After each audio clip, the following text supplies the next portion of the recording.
Welcome back to The Culture We Speak. This is your host, Deanna Latimer Hearn. This episode is a continuation of the Monumentals conversation that I just had with Dr. Chad Lennon and Dr. Enyo Dzata. If you caught the previous episode, you heard a rich discussion on mental health, but today, Dr. Dzata is back with me one-on-one to unpack some of the things we didn't have time to sit with. I'm glad you're here. Let's get into it. From the flavorful foods we eat to the rhythm of the beats we keep, our hair and clothes define what it means to be chic. For centuries, onlookers have been captivated by our mystique and every aspect of our being that makes us unique. This is the culture we speak. I want to keep building on something Chad mentioned earlier about educators, employees in any organization, really, having opportunities and spaces to engage with leadership and peers on issues that directly impact mental health. Because the weight associated with that isn't just personal, it's structural. Can we talk a little more about what that looks like, particularly in the current socio-political climate? It's a little challenging in that I think there's times where if you're talking about somebody else and the impact a system is having on them, like a client or a patient or a student, I think that's more palatable sometimes to leadership than when you're talking about obviously yourself, because the biases that people may have about you as a person, not, and obviously you don't represent everybody, but having the ability to see you and see the bigger system within the system, right? So see you as a person, see you as a person of color, and then see you within a system that has not taken into account that experience can be challenging. And that takes a very, not just experienced person, but somebody who's done the work. Sorry? Yeah, and someone who's aware, just from jump. I think we can easily assume a person is aware of all of those factors. Correct. Oftentimes they're not. Correct. Yes. So I would say that. I will say over the last few years, but specifically even in the last couple of months, I've been able to have some of these conversations within church setting, within this new program that I'm doing called spiritual formation, within my work setting also. Those were all very unique experiences, and it's like God's opening the door for certain conversations to happen. Mm-hmm. The willingness to have that conversation. And I think that's a big thing. So maybe a couple of weeks ago, I was online and in a social media group for speech pathologists. And there was a post that I saw, and it resonated with me because I was thinking this sort of captures the situation in which a lot of us find ourselves, particularly right now, given a lot of the political things that are going on in the socio-political climate overall. The post read, "My school isn't talking about it, but how our government changes, such as ending the Department of Education, budgets, ICE, etc., affecting your school and state. Are we going to see changes in IDEA? I just need a bit of a heads up of what to expect to advocate for my students." And so this person is posting because they feel that no one is able to have this conversation. So when I kind of responded to them like, hey, this is such a great question and this is so important, they went on to express that they want to know why even people aren't even answering the question that they had posed. So people weren't even weighing in on what was being said. They might like it or they might agree with it, but that was about all they were doing. And the person who posted this mentioned that when they asked a colleague about this topic, the colleague had to shut the door for fear that coworkers would be offended. And so are we now in an age, they asked, are we now in an age where we are afraid to speak the truth? If your program is hurting, it's hurting. And so I know that this isn't directly tied back to the mental health piece, but then in a way this is, because it exacerbates the situation for many people who are struggling to cope in a system, in a place where oppression is suddenly running rampant and we're not allowed to speak about it. I mean, I do agree with you, and I think it is a lot, and I'm just trying to sort through the various elements of that. And I think a big challenge again is like what you said, like people are afraid, right? So as opposed to maybe people not being aware and it being brought to their attention and wanting to create an environment where truth is seen, and even if it's not your truth, and create an environment that is safe for everybody, that is a concern. And to know that it may be dismissed or It just may be ignored intentionally is also concerning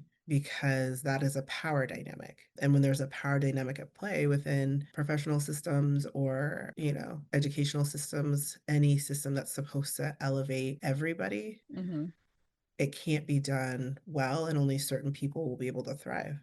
It creates a space where educators, clinicians, other professionals in general are hesitant to speak openly about any of the challenges they're facing, which Mm-hmm. then, in my opinion, makes mental health even worse because they're not able to then get their needs met. They're not able to even speak Mm-hmm. about their needs. Mm-hmm. And then they're trying to cope with increased pressure, increased demand, and high level of productivity, while many people within the midst of that system are experiencing those emotions and those feelings. So Mm-hmm. how do we even disrupt that? I mean, in from not necessarily a leadership perspective, but even just peer to peer, working with colleagues, how do I disrupt a system that is silencing people? I mean, for me, it's continuing, and we had this conversation earlier, is continuing to speak what's true, continuing to live out what's true, continuing to connect with people that want to not see a system like this and to make environments that are safe for everybody. Yeah, so I think for me, I'm just at a stage in life where if something isn't resonating, I really have to think about, is this not just the place for me, but is it healthy for me to be in this system? Can I thrive? Can I do the work that I feel like I'm called to do in this system? And if I can't, what other doors and avenues can those be fulfilled? And sometimes it may not be that you can just get up and leave your job. Maybe it's not that easy because depending on where you are, where you live, what your industry climate is like, it may not be that easy, but then are there other spaces where those things can be done? Whether it's Mm-hmm. your spiritual community, whether it's through volunteering, whether it's just taking time out for yourself. So I went to this retreat this past week, and one of the things they had us to do was just sit for 20 minutes in Mm-hmm. silence. And the point of it was just to be aware of God, not to Mm-hmm. ask God for anything, not to pray for anything specifically, but just to be in the presence of God. And just to sit. Like maybe you don't even know what that feels like, just to sit and just to slow down. Because I think there's not even time, it feels like sometimes, just to have space to even Mm-hmm. reflect on some of these things and what Yeah. they're doing to us and how they're affecting us. And so even building in practices like that, even though it seems sometimes undoable, one of the things that came up was, that feels challenging, or that feels hard, or how do I fit this into my day? Well, I know when I'm driving to work, I like to listen to something, whether it be music, a podcast, an audiobook, but maybe it's Mm-hmm. turning that off. Maybe for a certain period of time, I don't listen to anything and I'm just sitting in Mm-hmm. silence. Obviously, that can bring up a lot of stuff for people, but those things are coming to the surface for a reason. What are the costs personally and professionally when silence becomes the norm? Depending on where you are, mentally, spiritually, emotionally, physically, it can be really crushing because, again, it doesn't feel like people are able to see each other and you may not feel seen yourself. So, personally, I think, that's something that comes to mind. And I think professionally, it can feel inauthentic Mm-hmm. because, like you were saying before, if the needs can't be highlighted, then they can't be addressed, whether it be your clients, students, patients. But Mm-hmm. also, I think sometimes it can also feel like if you can't raise the concerns of the people that you're serving, if there are things that come up as an employee, will that affect you or a bigger group of people? Will that be heard? Mm-hmm. And will that create a healthy culture? I think it definitely dampens your ability to advocate for those people you're Mm-hmm. serving. And it's hard to create something that you yourself aren't even experiencing. So I try to create for my students often safe spaces, and it can become even more emotionally, mentally, physically taxing when I'm trying to do this because I'm not also receiving that same level of support. It's sort of a trickle down from the top. If leadership is silent, if leadership is oppressive, if the system is preventing us from really being impactful, the same thing typically happens within that therapy session. So it doesn't necessarily improve coming down. It's typically hard to disrupt that if it came Mm-hmm. from above. Mm-hmm. Yeah.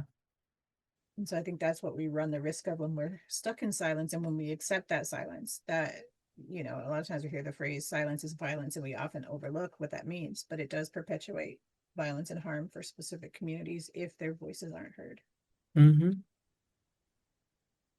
Why is it important to consider racism and other forms of oppression when exploring potential mental health concerns? Because you can't, I mean, you can't take a cultural context of what somebody's experiencing out of what they're experiencing. Because that's basically stripping them of who they are and what their experience is. And um, without understanding that, you can't properly address it. You can't properly see it. You can't properly connect with it. And it's such a big weight, right? Like, you won't really understand it if you don't understand the weight of it Mm-hmm. and the generational connections to it.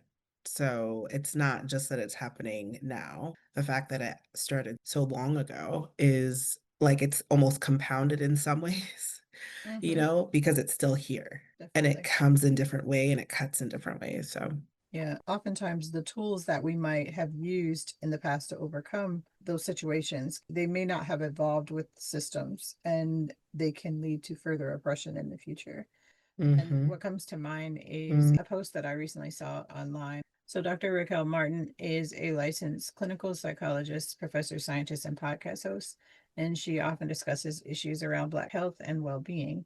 And in this post, she recently shared how respectability politics and the idea of being respectable can actually lead to further harm for the Black community. Dr. Martin stated directly, and I quote, respectability politics is slowly killing Black people. The idea that if we just act right, we'll be treated right has shaped generations of Black families, end quote. She went on to share that though this idea started as a way to survive, in contemporary times, it does more harm than good. She even talked about hiding emotions as a form of protection, but then talked about the way that this creates situations where we're actually disconnected from our authentic selves. And Dr. Martin differentiates between survival tactics and liberation strategies in this reel that I watched, which is a powerful distinction. She continued by sharing that we basically become the ones who are upholding systems that oppress and police our own communities. And we keep the oppression going when we are convinced that we can perform in such a way as to be deemed acceptable. She then brought it home with this gem quote, you will never be respectable enough for a people who don't see you as human, end quote. So I encourage those who are listening in to check the link in the show notes in order to access this particular post. And on there, you can check out the ways that she talked about countering respectability politics. But Inyo, when respectability shifts from a survival tactic to an expectation, what does that demand cost us mentally and emotionally? that's exhausting. You can't truly be yourself. And then it's also a lot of work to undo that, to Mm-hmm. undo what you thought was you being who others wanted you to be. When you have that awareness that this isn't really you, this is what people wanted of you so that they could see Mm-hmm. you a certain way, but not really see you. That in and of itself is exhausting to like become aware of it. Sort through all those emotions and thoughts and figure out who you are without that. Yeah. And how, again, we're still navigating systems, Mm-hmm. but kind of what she was saying, which I think was a huge takeaway, was that we need liberation. We don't need strategies to cope with oppressive systems. And that liberation can't come through our silence or conforming to what other people want from us, and centering of the comfort of others. It really comes from seeking what is healing and what is healthy for us in and of itself. And we get away from that when we're caught up in this silence. In the silence that becomes the norm, we get away from being able to do that because you can't address something you cannot discuss. You can't face a thing that hasn't been named. The coping strategies are not what will set us free. That's just kind of putting a band-aid on a bigger Mm-hmm. issue. And to try to figure out what makes us freer is a lot of work too.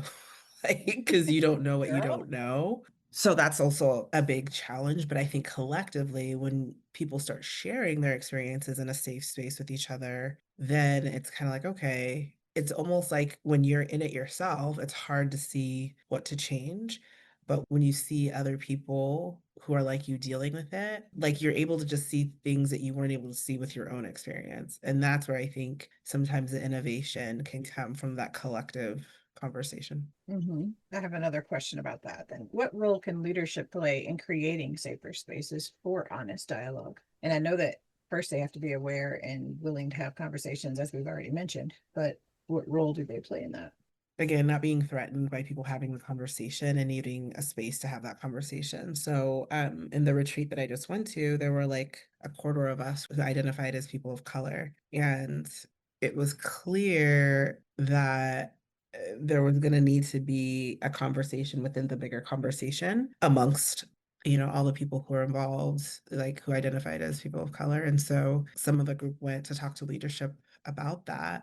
And they allowed us to have a room so that when we needed to meet, we could meet to figure out, to sort through some of the things that were being presented to us. Because even with some of the good intention that was happening with it, there was still some indoctrination that didn't speak to who we are as people of color, right?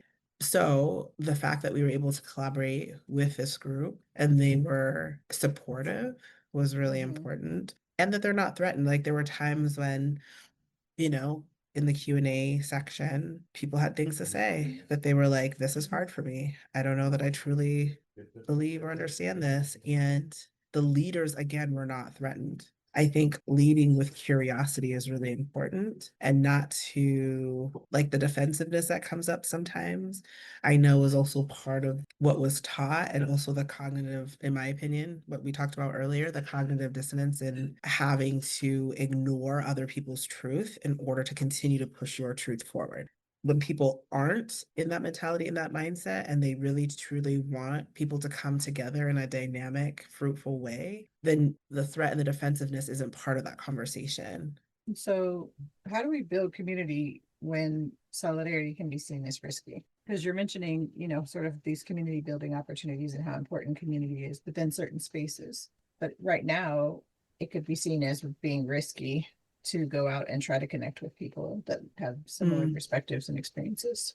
I mean, on one hand, that is, of course, a challenge. And right now it feels maybe a bit, under attack. There's so many different ways to, to look at it. And again, it kind of depends on the level of attack may not be the right word, but that's what's coming to mind right now because I do feel like people's rights and freedoms are being attacked. So I would say like it really depends on that level of threat. I would say that we continue to meet because at the end of the day, for some people, that's all we have. But I think the other part of it is continuing to do it in spaces like you can do it privately, of course, and sometimes that is very necessary, but also continuing to do it in spaces where people may not want it because that's another way of speaking. That's another way of advocating. That's another way of connecting with each other. But I'm just going to say this too.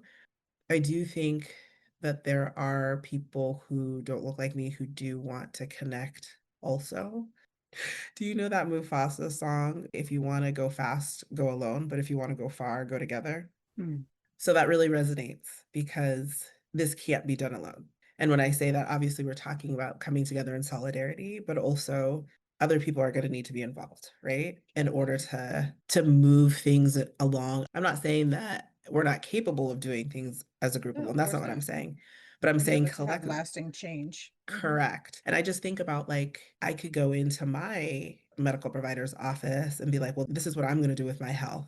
I could be right on so many levels, but it doesn't mean that I have everything that I need to make that happen. And they may need to be part of my story. My community may need to be part of that story in order to help carry certain things through to help me stay healthy. My family may need to be part of that story. Like there's so many different layers of groups of people in my orbit that would need to be part of that story in order to see it come to fruition. And so I just think of that in the same way. And it doesn't mean it's going to always be pretty or it's always going to feel good, but it doesn't mean that it's not good. Like it can be productive without necessarily feeling that Yes. you won the That's day. good. Yeah. Yeah. What gives you hope or a sense of possibility in this moment, especially for maybe folks who feel isolated or unheard? I just think about my kids and the things that they really hold close to them and that they value and the things that they're challenged by and that anger them and frustrate them, that they know is not right.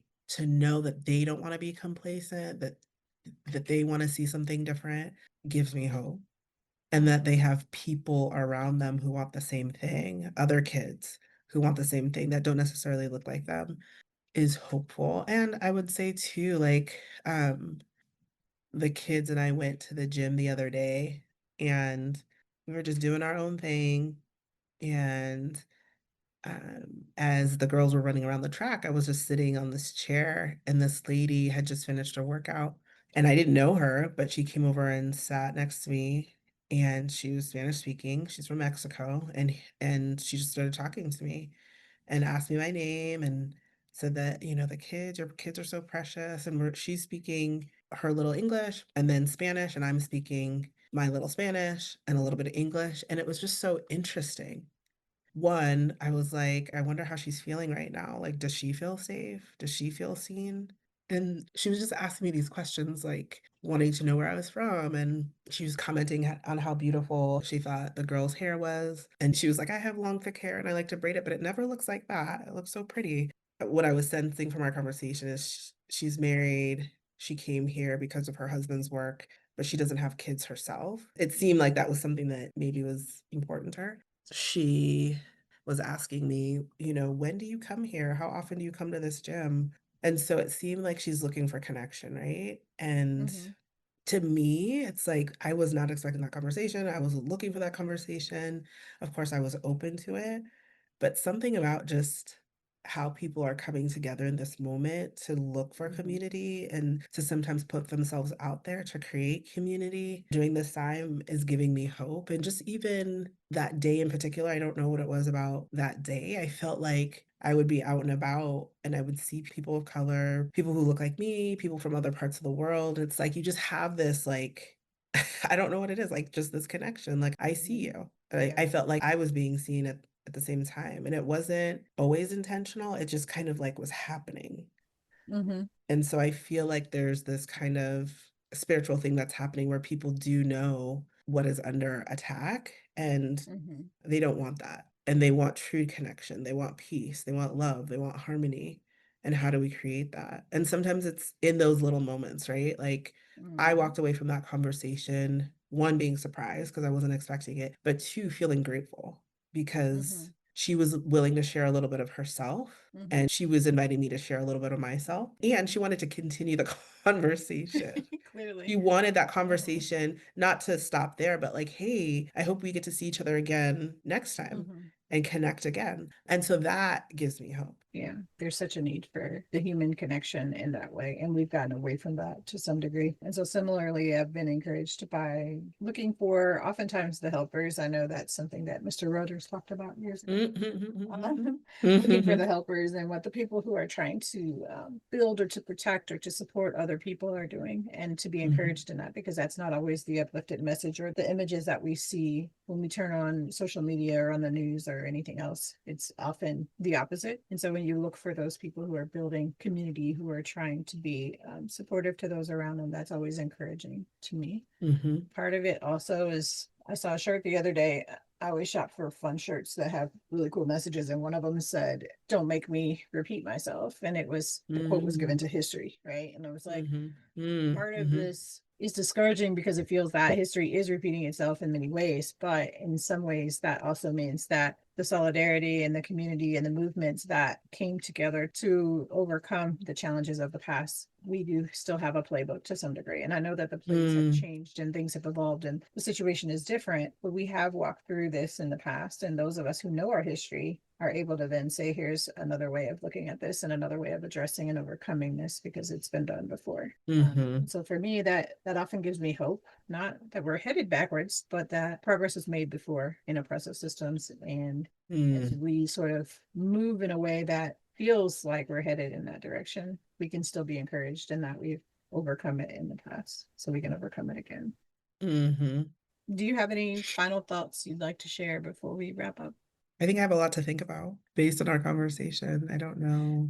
I think it's really challenging with how busy life can get and the demands on us in our professional life, in trying to make sure our kids are healthy and safe. And there's a lot of thought that goes into all of that and a lot of energy, obviously, a lot of prayers too. And sometimes I think what can happen, I guess what I'm being reminded of is that a lot of these things we do from a place of love and a place of wanting to help. But then sometimes in the doing, we get away from our first love kind of thing because it takes a lot to do. And then we don't make space to get back to that place. And so I'm being reminded of the importance of getting back to that place so that I cannot just do, but stay in that place and create healthy boundaries in order to still do those things. I guess really to take care of myself and to take care of my soul and my mind and my heart and all of those things. Well, thank you for, again, taking the time to be here on The Culture We Speak. We appreciate your insight and your Thank you. thoughts on this important topic. Thank you so much. It's an honor and a privilege. Thank you for tuning in to The Culture We Speak. As we close out this conversation, I want to invite you to sit with what resonated. Caring for our mental health isn't a luxury, it's a necessity, especially for communities that are being targeted in this time of socio-political uncertainty and violence. Thank you, Dr. Enyo Dzata, for continuing this important dialogue, and thank you to our audience for choosing to tune in. Until next time, mind your mentals.